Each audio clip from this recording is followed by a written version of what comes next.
Brilliant, thank you.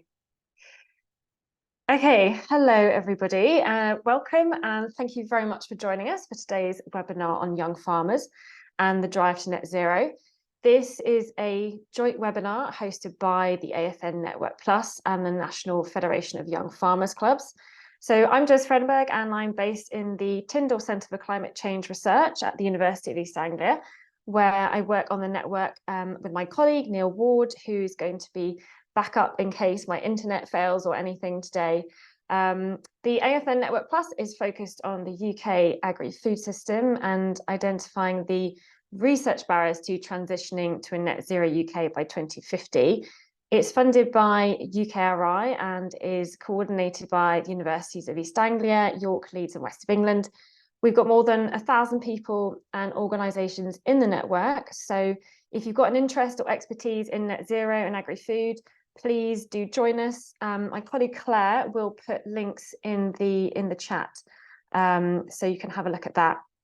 So we're obviously recording this session today and we'll be putting this on YouTube and our website.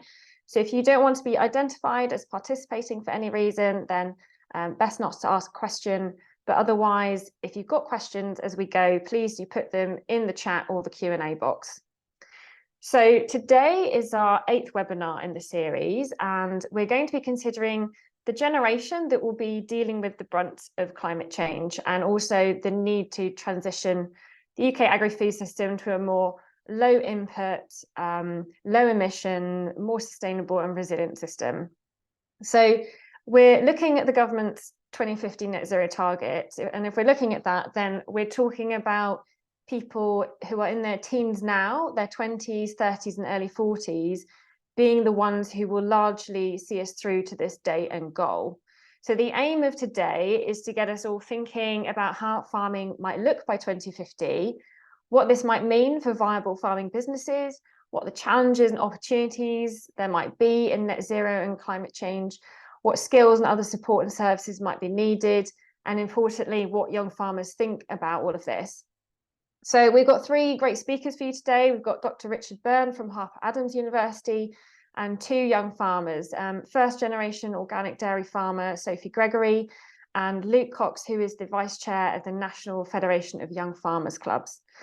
So just before I hand over to Richard, I want to very briefly run through 4 scenarios of what the UK food system could look like in 2050 based on what might happen globally. And this is just to kind of get us all thinking about, you know, what things might be like at that point, since we're kind of asking, you know, what might young farmers be doing at that point.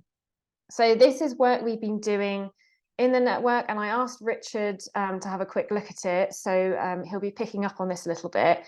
So obviously there are infinite possibilities, and what could happen in the future, you know, is all up for who knows what. So these scenarios are just versions of what might happen. This is really just to show how things could diverge from currently. So I'm just going to share my screen 1 second. Just bear with me.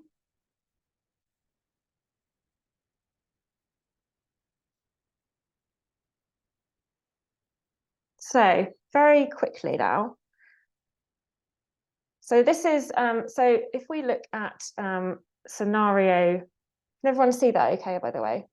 Is everyone okay? Yeah, everyone can see that. So very briefly, we have scenario A, this is scenario A, build back fast again. This is essentially where we might end up if the world carries on with business as usual. We're lurching from crisis to crisis and we're focused on financial growth. We end up with a volatile global supply chain and big agribusiness and supermarkets having even more power than now. Food production is intensive, it's ultra processed, and there's not much fresh food around. Farmers withdraw from the land in this scenario and areas are abandoned to rewilding. And yeah, so we're not, this is not necessarily where we want to end up. Scenario B is a circular world where millennials and Gen Z are now in charge and have created a global order based on sustainability and circular economies. So this is a bit of a kind of utopian version, I guess, quite different from the first one. Farming is more diverse, it's more mixed, circular, it's lower input, and with more carbon sequestration. Food and farmers are more valued, and the focus is on producing less but better and with higher margins at the farm gate. So food is more expensive though, but people waste less and consume less.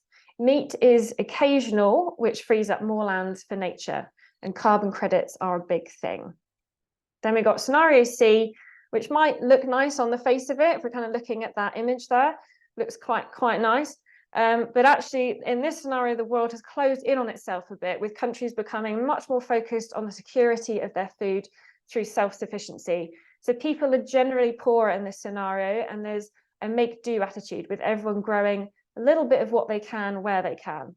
Farmers are incentivized to grow core crops for public health needs, and food consumption is more local and seasonal. Fertilizers, though, are expensive and less available, so mixed farming with rotations and green manure is a really big thing. Then we got the last one, scenario D, the right to food. This is a sort of tech-heavy future focused on green growth.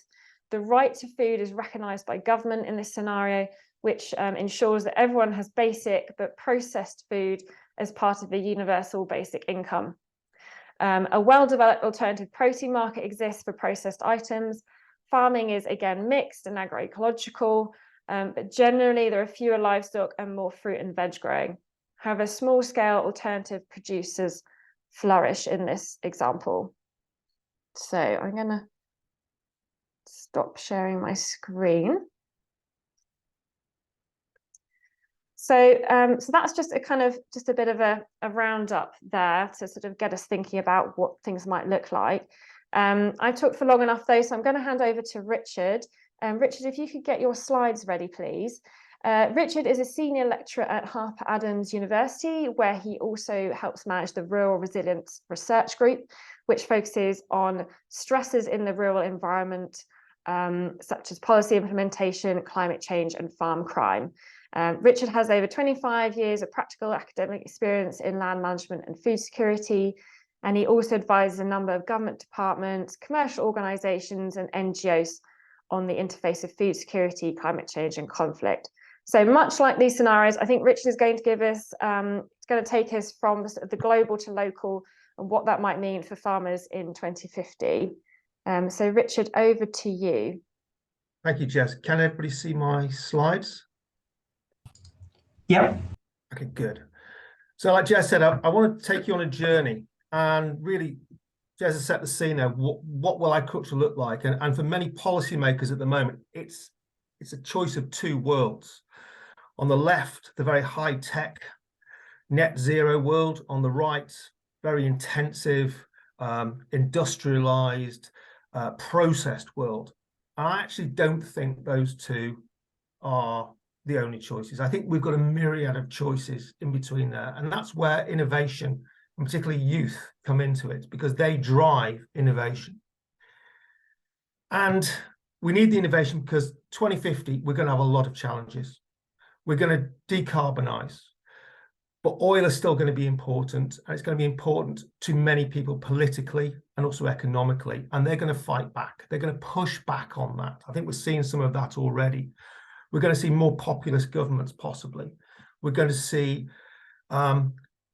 competition for resources globally because of climate change. It's going to become wetter. It's going to become drier. The climate is going to become much more unpredictable. Where we think we can grow at the moment, where the sun shines and it rains, possibly won't be in 20 or 30 years. We're going to have different supply chains, particularly with fertilizer. We're going to be looking more at low input systems. The dependency on fertilizer in its present form is highly unlikely to carry on in the future because of geopolitics, but also because of the drive to net zero. We're going to have big discussions about regulation and about standards.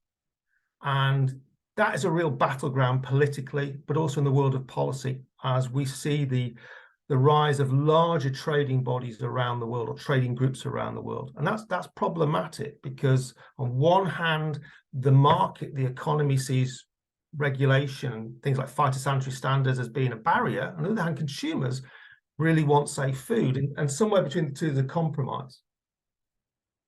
we're going to see consumers probably having a lot more influence on their preferences.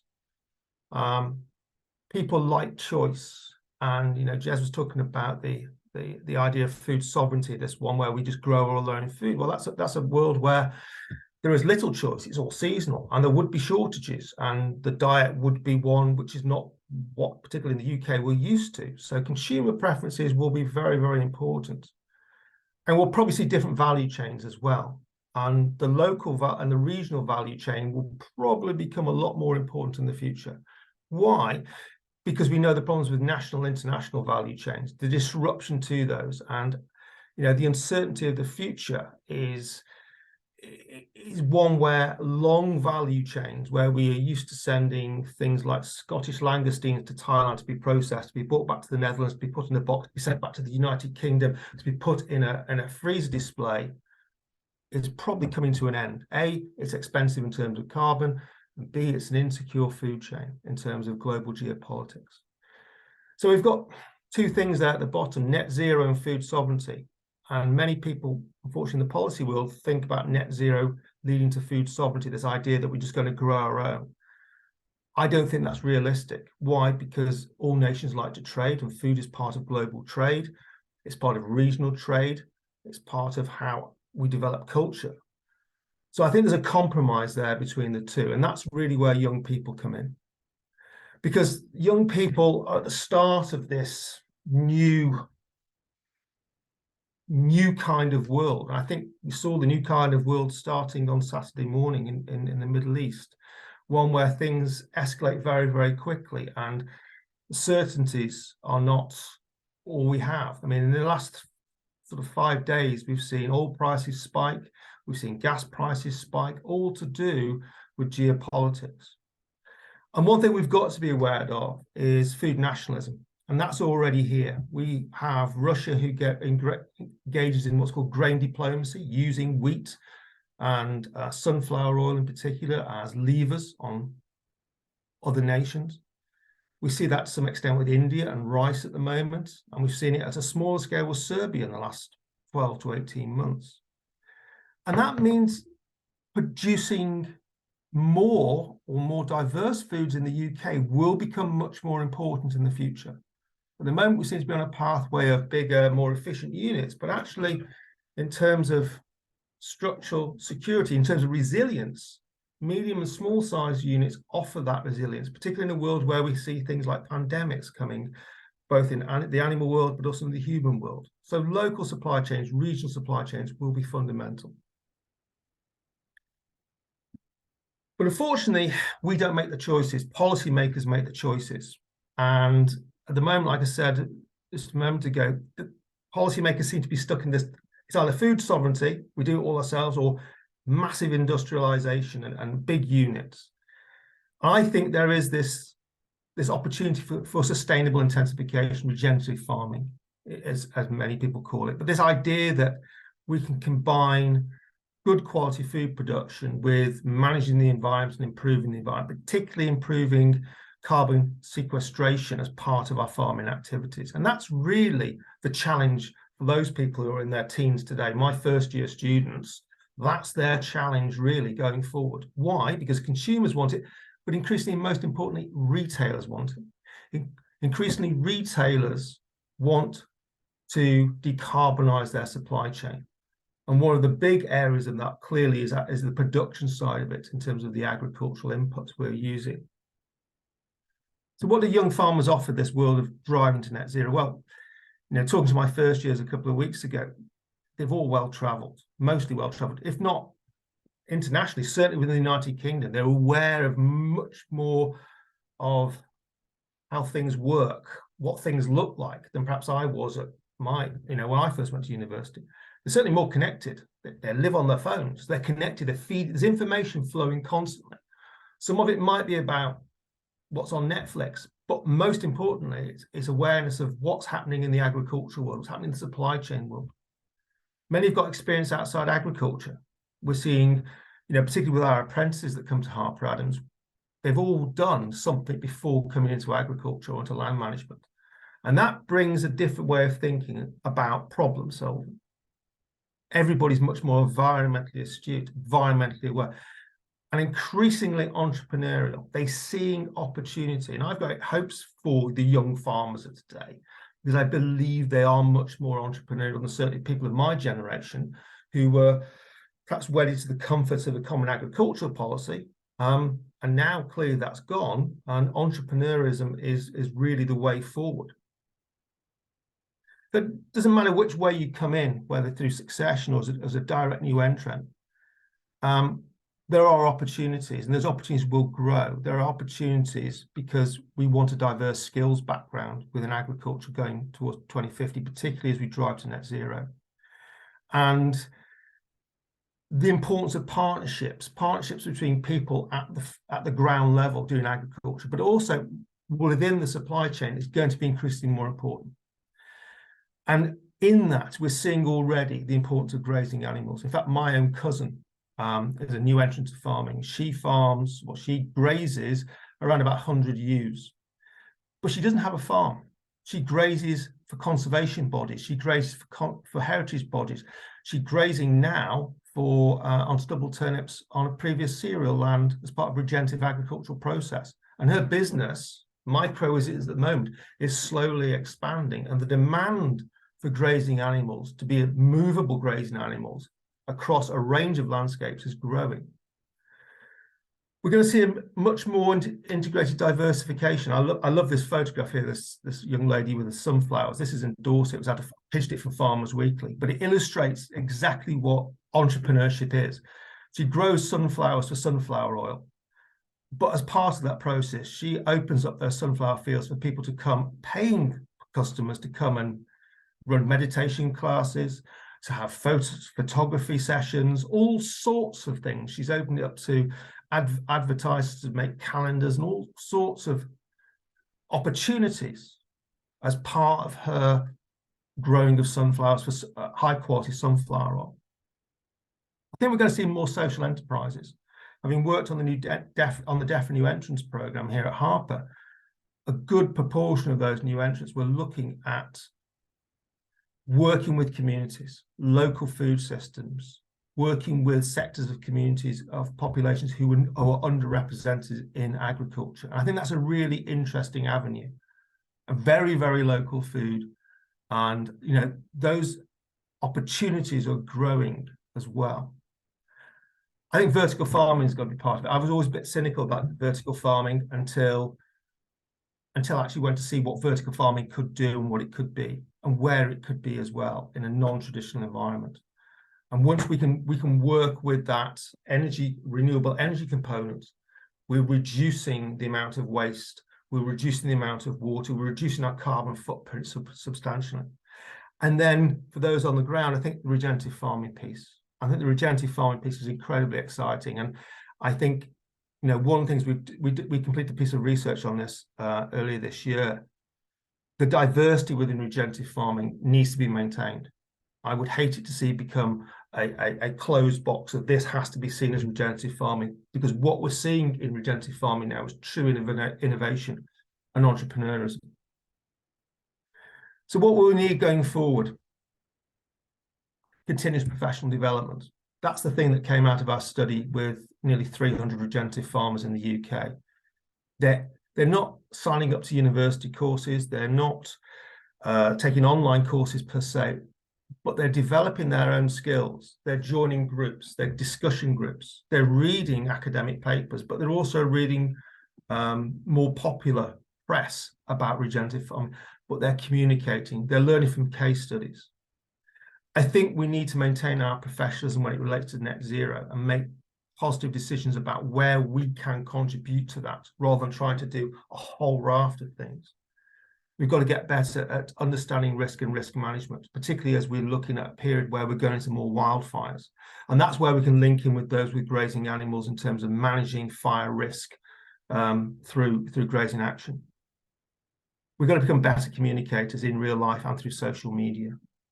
And that's how we touch our consumers. And I mean that in terms of encourage them to adopt our principles relating to net zero and our view of the environment within their food habits. We've got to build on our personal skills there, particularly working together. Partnerships are going to be very much more important. And I looked at some of the models we see in Europe and Spain and Portugal and Greece, where we're seeing lots more share farming, but we're also seeing a lot of part-time farmers working at different levels within an organization, all doing farming, but doing something else. And that takes personal skills to negotiate that and to make it work. And I think we've got to look at technology, but implement what is right. We see an awful lot of technology being adopted, but you have to ask the question, is it actually producing a desired outcome? What are we trying to get out of technology, and what can it deliver to us, rather than just buying technology? So what can help? I think mentoring is really important. And we need to modify our language. I recently worked on a DEFRA test and trial where a lot of the language being used was very high-level scientific language. We need to bring people on board, and we need to talk in solid, understandable terms. We need to have our ownership of language to do with net zero. So we bring as many people on board. I think industry's got a big part to play in this. I think industry needs to invest much more in the net zero rather than setting targets. It needs to invest a lot more. And universities have a place to play as well. We need to offer more support. We're very good at doing things like running a postgraduate course, but actually one thing that came out of our new entrants work was actually hosting like this, a space where people could discuss ideas is really important. Producing case studies, looking at the financial implications of those case studies, these things that actually get people thinking about new ways of adopting either technology or management practice. But very much we need to know what people want. We can sit here and we can guess what a new entrant wants at the start of their entrance, after 5 years, after 10 years. But actually we need that feedback. So we can produce, both ourselves and the industry can support at the right level, at the right time. And I think also we need to think about looking for inspiration. I work in Nigeria a lot, and I work with young people the same sort of age I work in this country. We call them agripreneurs, and that's that lovely combination of agriculture and entrepreneurship. They don't just think about producing food. They think about the value-added chain. They think of where it's going. They think about the consumer. They're using social media to communicate to the consumer on a daily basis, multiple times. They're very flexible. They're very adaptable. But most importantly, they support each other. It's a community. And why is that? It's because a lot of the older farmers ignore them. Governments ignore them. All they have is themselves. And that, I think, is really important. They're a very powerful body of youth going forward. And they are gradually integrating businesses together. So out of this little group there, the young lady in the middle, Ruth there, she runs a broiler unit. She's integrated with the guy on the right of her, or maybe on her left, who's a feed grower. What do they offer? Well, they're offering to catering businesses and hotels in southern Nigeria fully traceable chicken. They know exactly what's gone into it, where it's come from, where it's being produced, and they're growing to a market that's growing in terms of wanting consumer confidence in their food. I think that's where we are coming from in this country as well, that very, very close relationship with our consumers, and show that we are real people, not just a faceless production unit. So those are my thoughts really about where we're going on net zero. Net zero to me underpins the next 30, 40 years. It is not, we're doing this not because we have to, but because we need to, because having got a friend in Illinois at the moment who's just watched his maize crop being absolutely smashed by golf ball sized hailstones just before he went out to harvest it. You know, those kind of losses are damaging not only to him as a business and his family as a business, but also to food security as well. So that's why I think net zero is so important to us all. I'd like to finish on just some things just to have a look at there. But the most important aspect of that is to recognize you have value, but also that profit has to be in everything you do. Profit is really important, but how we measure profit, how we measure value might have to change when we're doing social enterprises, when we're working in a partnership or working as an individual. That certainly has to underpin absolutely everything we are doing. So this is financially sustainable as well as environmentally sustainable. And I think of those lists there, and these are lists we've pulled together, having worked with new entrants the last few years, taking professional advice and growing a support network, I think are the two most important things of that. Because that gives you that support when you need support, but also it gives you surety by tapping into professional networks that you're on the right track and you're doing the right thing. So Jez, I'd like to finish there if I may, and hand back to yourself. Brilliant. Thanks, Richard. That was really interesting and lots of food for thought. Yeah, I think we were going to hand over to Sophie now. Sophie, if you're ready. And I think Sophie will pick up on some of that a little bit as well, because I know she thinks outside the box a lot, and she takes a much more kind of rounded, holistic view to her farm. And like you were saying, Richard, not just thinking about food production, but thinking about the much wider picture. So I'll hand over to Sophie. Sophie is a first-generation organic dairy farmer and farms with her husband Tom on the Dorset, Devon, Somerset border. They farm 1,200 acres through tenancies, with Sophie in charge of the dairy cows and Tom in charge of the new arable venture and chard growing.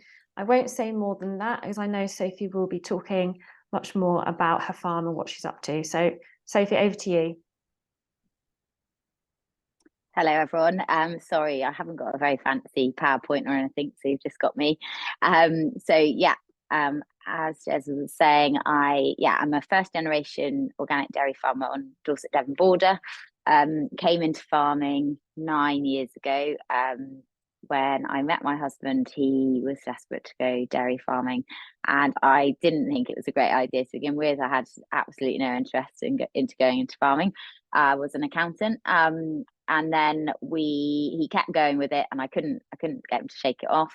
And so 9 years ago, we went into the farm we're on now in a shared farming agreement. So a bit like Richard was talking about, a sort of partnership. So the farm, the home farm is 575 acres, and it was a too big a farm for us to go ourselves, if that makes sense. So it would be too much capital investment. We were only 23 and 24 at the time.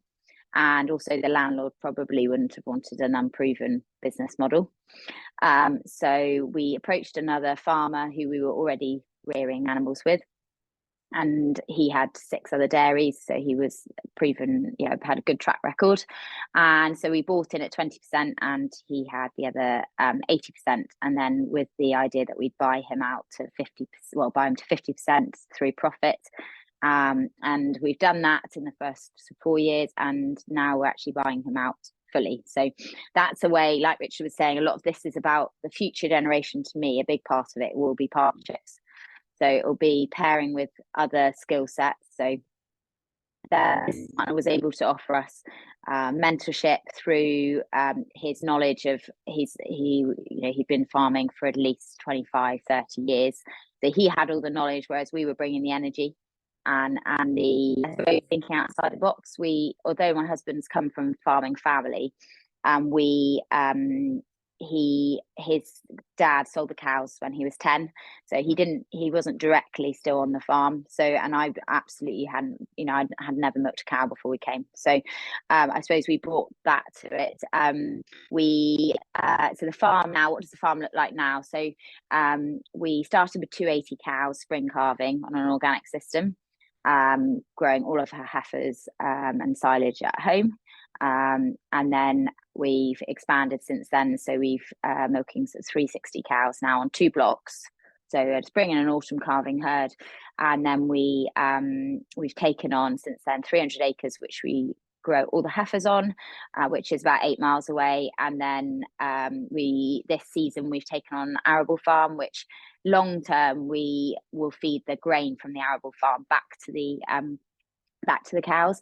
So a big part of sustainability and net zero for us is, I think, having a circular system. So having control over every part of our business. So one of our biggest costs is our feed that we buy in for the cows. So we buy like a grain, like a concentrate, and we've, for the last 5 years, we've been trying to feed them, working with a feed rep, and formulating a feed that we could grow ourselves.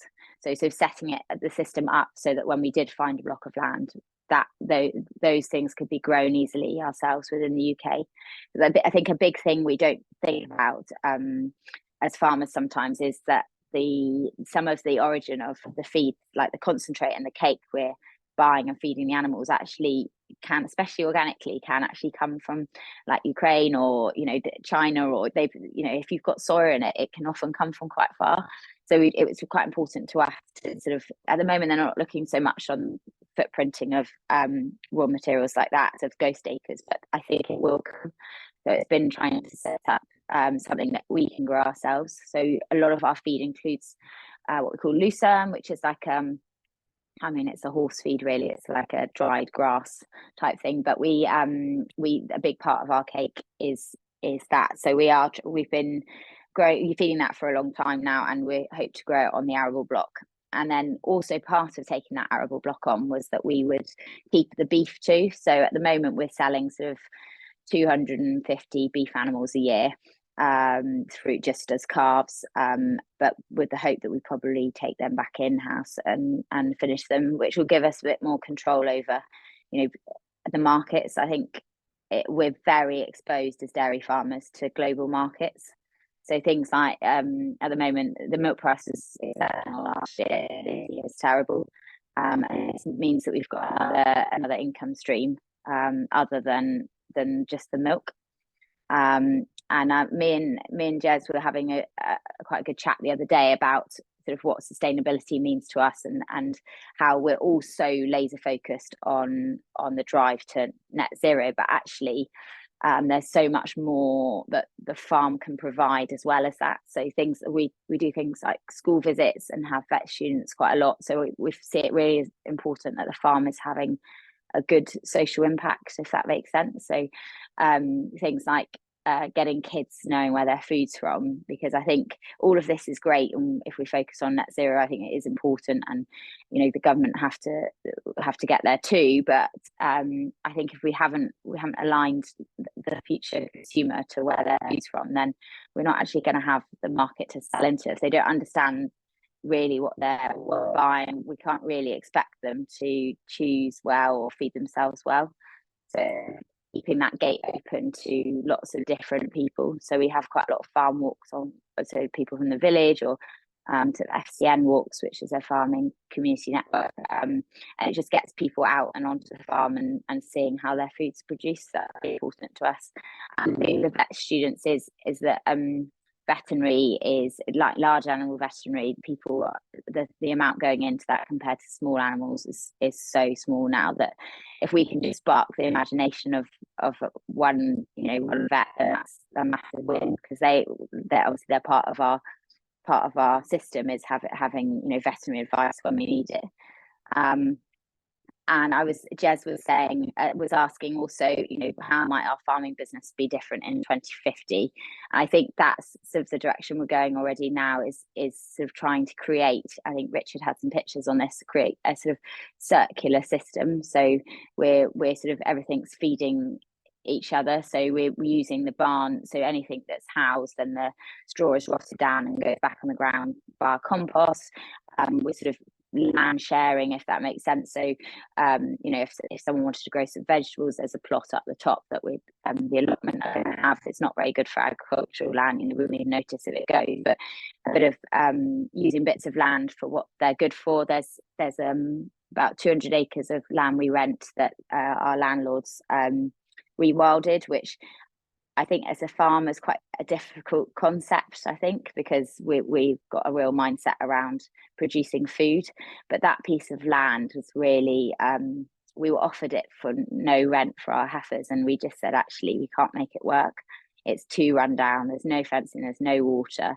And that's the point that they said, actually, we're probably going to give that back to nature. So I think it's a lot of this net zero, it's about knowing your farm and having the right system for your farm that then creates good outcomes for not only carbon, but also, you know, it has to be financially viable. We're totally tenanted, so first thing we have to do when we produce milk is pay our rent. So we have to, I suppose we kind of have to move slightly away from the carbon tunnel and think about actually making sure that our business is sustainable in terms of the profit it's making, but also in terms of the ground that we're growing crops in and the environment that we're working on. I think one of the things I get asked is what does the next generation need to be able to keep farming? And I think, like Richard was saying, a lot of it is having like good mentors and having farmer to farmer facing, if that makes sense. So having groups that can share ideas, I think that's going to be an essential part of it, because some of this is new to people, and some of the way that, you know, it's not, mixed farming's not new at all, but we're coming back to it now. So seeing people that are doing it is going to be really important. I think that's the way that people learn most. And I think also government support is going to be essential to keep new generation coming through. And also as farmers, we are very good at putting on a sort of we're exhausted. I mean, we are exhausted, but we could put it, it's not a negative view of farming, but I think I'm making sense here that we need to make it more attractive to the next generation. We sort of moved a few things around on farm where we only you only milk if you milk in the morning, you don't milk in the afternoon, just to try and stop people having this negative view of overwork, if that makes sense. I think how are we going to bear the brunt of climate change? I think one thing we really need to get right, and we're waiting for, is a good methodology around carbon sequestration, because I think a lot of this, especially as a grassland farmer, we don't grow, apart from the crops, we don't really grow much else at home, is that we believe we're already net zero on farm because of the sequestration that we're doing, but it's getting the science to catch up with that. So I think that we actually really, one of the things we need is good methodology so that we can prove that what we're already doing is benefiting the environment.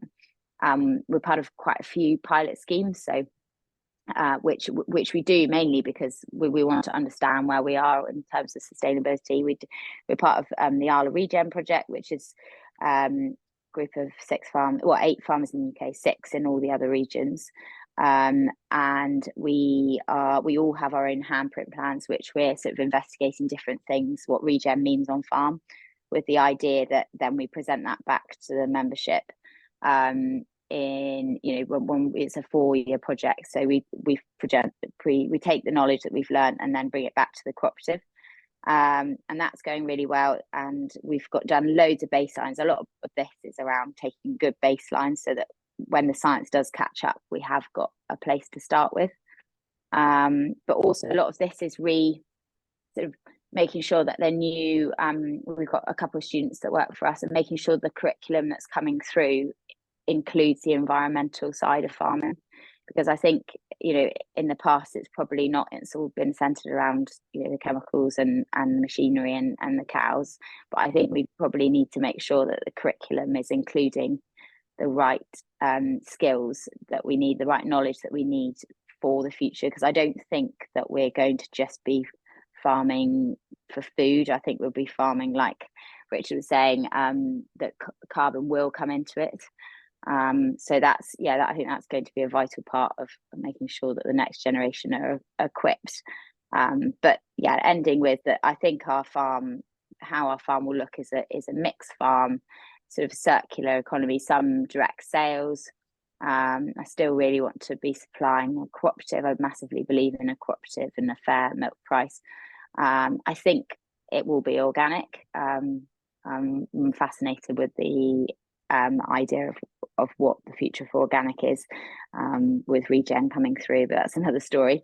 But I think it will be a mixed farming system where when we're deriving income from beef, crops, milk, and probably carbon when it gets there. But yeah, that's probably me. If I've missed anything, I'm very happy to take questions. Thanks, Sophie. Thank you so much. Luke, I'm going to swiftly hand over to you, and we're running out of time a little bit. So if you're able to stick to your 10 minutes, that'd be great. And then we've still got time for some questions at the end. Thanks very much, Sophie. I know you've got to go fairly shortly, but if you can just hang on for some questions at the end, that'd be great. So Luke, going to hand over to you. So Luke is the Vice Chair of the National Federation of Young Farmers Clubs. He grew up on his family's farm in Gloucestershire, where he's helped out throughout his life, and he's now working as a policy advisor for a farming organisation. So he's gone down the professional route, but I know he's still very involved in the family farm. So Luke, if I can hand over to you, please, the floor is yours. Brilliant, thank you, Jez, and good morning, everyone. Thank you for inviting me to talk today. I'll try and share a bit about personal experiences, but also represent the whole of the Young Farmers Federation as well, and try and do that in tandem. Because as we touched on at the start, it's going to be me and my generation that are producing food in whatever environment this looks like in 2050. So it's vitally important that we're discussing how this might look and how young farmers can find the opportunities for their farm businesses. As you said, Jez, I've grown up on the family arable farm. It's got a rotation of wheat, barley, oats, and oilseed rape. And I think every single one of those crops already faces challenges in the current environment, whether it's through the supply chain, whether it's through having the chemicals to be able to grow that crop, or protect against things like flea beetle, which has completely decimated the majority of oilseed rape crops again this year. And they're all having to be ripped up. So there's plenty of challenges we're facing at the moment on farms. We've also got challenges around expansion. I think we've only bought 3 fields since the 1970s, so expansion is really difficult. And it means the farm's not big enough to support more than one family. So as you said, I now work as a farm advisor. Prior to that, I've worked as a farm trader and in farm insurance. So always worked in the industry and alongside the farm, but it begs the question, how can I have a direct influence on the farm now if I want to try and set it up for how I might be farming it in 2050? I think the farm that is at home probably faces a number of challenges that we share with most farm businesses. We've currently only got access to glyphosate till 2050. I know Trees Coffee has come out and said we'll never lose access to that, but that's a huge tool in our box to enable us to farm in the ways that each individual farm wants to carry out their farming practices. Everyone's got succession plans like we do as well. I've got 2 siblings who the farm needs to work for. And then you've obviously got the government legislation piece. I think Richard mentioned that there's legal requirements for the environment, but not food security. So it means that policy isn't always skewed to food production. We've got the ring-fenced agricultural budget that doesn't appear to be accessible for farmers at the moment.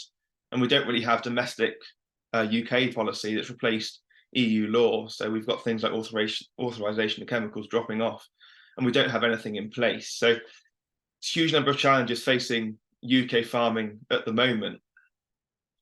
If we look forward to 2050, I think we're going to see more technology. We've already got precision farming in a lot of farms, but a greater adoption of precision farming, variable rate seed, variable rate fertilizer, utilising resources efficiently. There's no doubt we'll have more automation. There will absolutely be driverless tractors in my lifetime, if not my parents', because we've already seen them at things like Harper Adams' hands-free hectare. They're already there, and no doubt they'll be commercially available fairly soon. And I think we'll be using data more as well. It's really important that as farmers we use and understand our data and also retain control of our data. We'll perhaps see people doing things less because that's how it's always been done, but more based on data. And actually, I don't doubt that's in many cases that'll still be the same farming practices because we've done it the same way for a long time because experience has taught us that. But I think we'll be using data to evidence that more.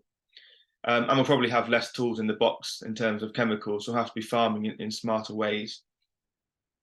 There's plenty of opportunity on this journey. And I think a lot of the way that farming will adapt will be about resilience, about making sure that our farms are fit for the future. I think a really key piece that I'd like to pick up on is around food production. And I think there'll be a realization that it's very difficult for us to export our environmental conscience. If we're growing less domestic food and therefore importing more food that might be less sustainable, it's not going to help the world climate problem, which ultimately is what we're talking about here. And the UK climate is actually, it's designed to produce food. So we need to be producing food, not just for ourselves, but for other countries who perhaps can't produce food as sustainably as we can. So there's an opportunity here for the UK to be producing food to feed the world. I think getting to net zero in the first place, though, is going to have a number of challenges. More than 70% of young farmers feel it would be difficult or impossible for new entrants to enter the farming industry. And the biggest blockers to them are access to land and access to finance. Now, if new entrants can't get in, they're going to pursue careers elsewhere. But we need these progressive, diverse innovators to bring new ideas to the sector. So innovation is going to be key, and farming needs to be profitable to keep people in the sector, make it appealing, make it exciting, and make it seem like a career path for people.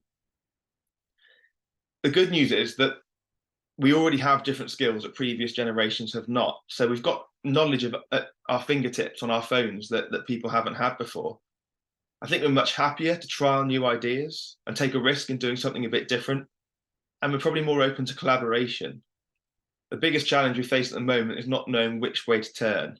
Once we've got a direction, we'll run in it, but we need to know that direction soon before too many people leave the industry. So I do have worries about the future of agriculture. I think there's a lack of understanding about UK farming.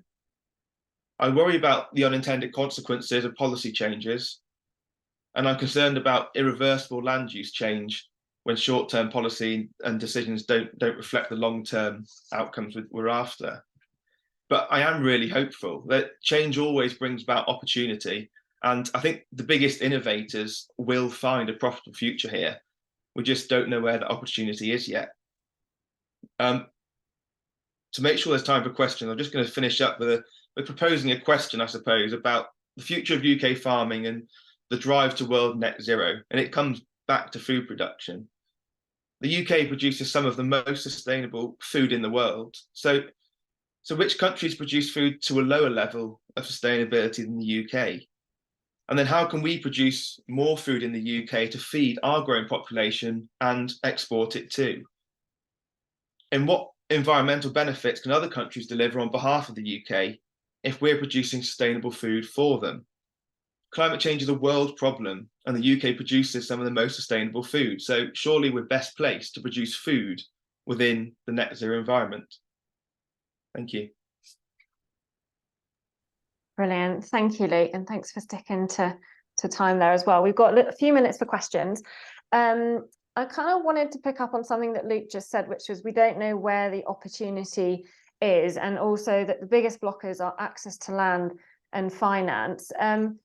Richard, you were kind of talking as if we sort of fast forward to the future, then actually there will be a much more opportunity for, I guess, diverse businesses and perhaps things on a smaller scale, and also perhaps not the need to own farmland in the same way, but to have almost more of a sort of service provider.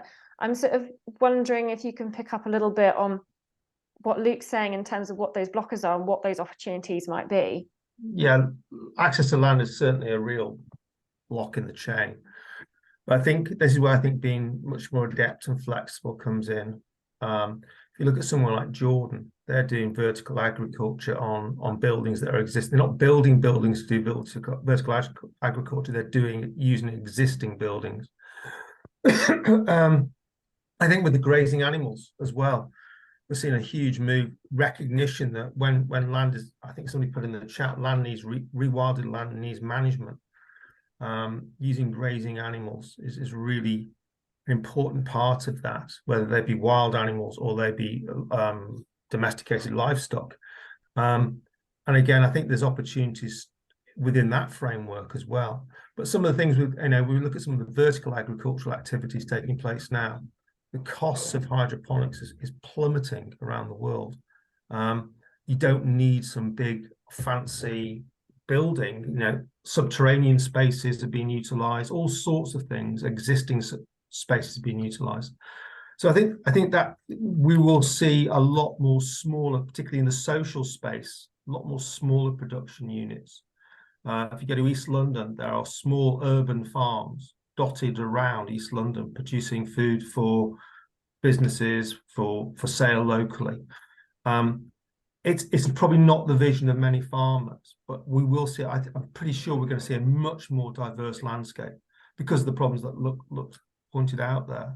In fact, on the last iteration of the new entrance program, the number of people who were looking at integrating with social outputs, working on urban periphery or actually in urban centres was surprisingly high. And I think that's encouraging because they're bringing skills to an area where there's a skills deficit, which is good for jobs, good for the environment, good for mental health, ticks lots of boxes, but ultimately it produces food. I think that's what we forget in many things. Luke's absolutely right. We have to produce food, but we have to produce it in a manner which, okay, but we're not going to be totally 100% environmental, but we have to make a rational choice to what level we're going to have an impact on the environment in order to produce food. Thank you. Sophie, are you still? Yeah, you're still there. I just wanted to throw a question at you because I know you've got to go quite soon. There's a question from Elizabeth from Saka here for you, Sophie, about net zero. And she says, Sophie has said their farming is net zero and the science needs to catch up. I know you and I were talking about whether you felt and your husband Tom felt that the science was there in terms of net zero and your ability to be able to measure that sort of sequestration and those sort of opportunities. Can you just talk a little bit more about where you feel you're at with that and where you feel the science and the tools need to catch up? Yeah, of course. I think the big thing has been making sure that we've got baselines.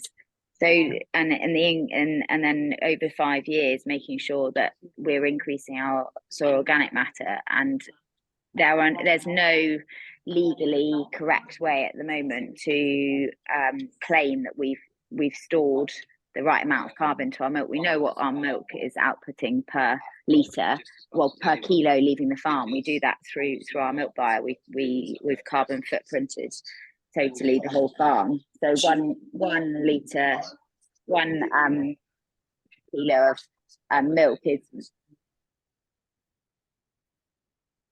Oh, Sophie, you've muted. Oh, Sophie, you're on mute. Can you hear us? No. Oh, are you back? No. Sorry, okay. I don't know. Sorry, I'm back. Yeah. Sorry, Tom came in and it cut me out. No, I was just saying that we don't have a good enough model. So we're part of our milk buyer. We do carbon footprinting. So we have a sustainability incentive model, and we're actually paid on that now. Proportion of our milk's paid on that, but they're not confident enough yet in the science behind sequestration that they're happy to include it in the model. So we know how much the farm we're footprinted and how much carbon we're emitting per kilo of milk solid sold, but we believe in the increase in soil organic matter that we are storing significantly more than we're emitting. But because it's not there legally yet, they won't claim that and they won't allow it as part of the model. So we're nearly there. There's lots of projects going on, but there's not one our milk buyer's fully happy with yet. So I think it's coming, and I think it's the biggest thing I'd say to everyone is make sure you get those baselines done. So when the science does catch up and there is a protocol that they're happy with, you've got the data and the proof from 5 years of two different soil samples proving that you have stored carbon through building soil organic matter. Brilliant, thank you.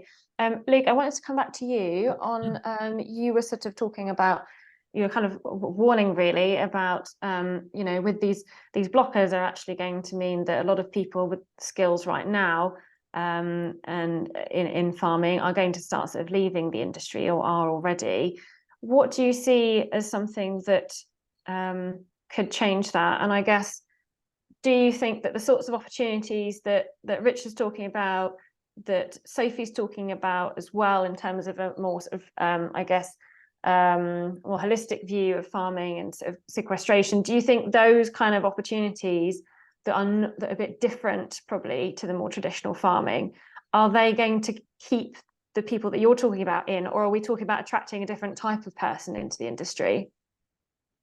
It's probably a mixture of both, but I think you're right. With the examples Richard talked about with vertical farming and hydroponics, etc. I mean, that's a great opportunity to attract different skill sets from different backgrounds and environments into the industry. And I think that's one thing the industry really lacks, actually, is we've got some incredible minds in the industry, but we all have very similar knowledge, and there's a much greater pool of knowledge that we could draw upon.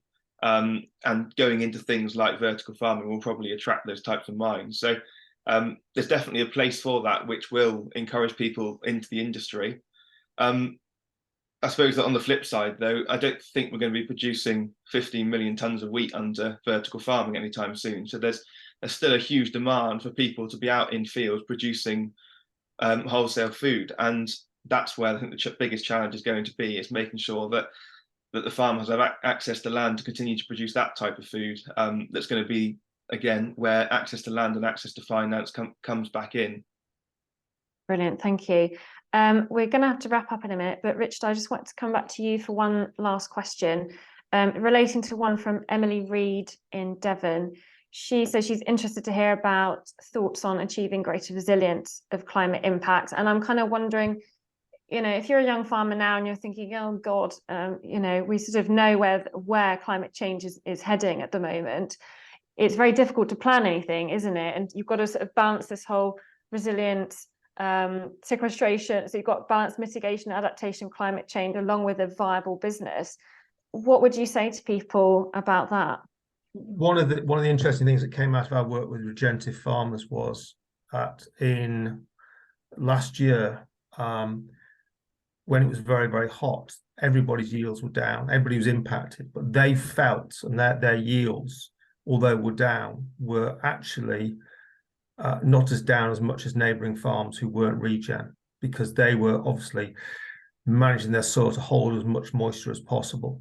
And we're seeing this again this year with farmers. I do work with farmers in Poland and Romania who are regen, and they've had, again, a very dry autumn up to now.